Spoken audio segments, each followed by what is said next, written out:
ఒకప్పుడు ఘనమైన అడవిలో ఒక బలమైన సింహం ఉండేది. అది అడవిలోని అన్ని జంతువుల రాజు. ఒకరోజు సింహం భోజనం చేసిన తర్వాత చెట్టు కింద నిద్రపోతూ ఉంది.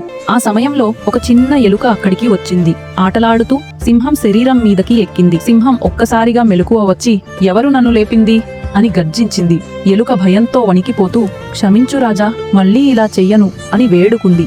సింహం నవ్వుతూ, నీలాంటి చిన్నది నన్ను ఏమీ చెయ్యగలదు, వెళ్ళు అని వదిలేసింది.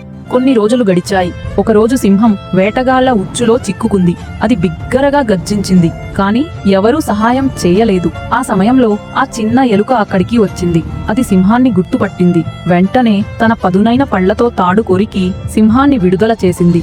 సింహం ఆశ్చర్యపడి, చిన్నవాడైనా ధైర్యముంటే పెద్ద పనులు చెయ్యగలవు అని చెప్పింది. ఇద్దరూ మంచి స్నేహితులుగా మారారు. ఈ కథ మనకు చెబుతుంది, ఎవరికీ చిన్నతనం లేదా బలహీనత అడ్డంకి కాదు. హృదయం ధైర్యంగా ఉంటే ఏదైనా సాధ్యం. లైక్ చేయండి మరియు సబ్స్క్రైబ్ చేయండి మా ఛానల్ చిట్టి కథలు AI.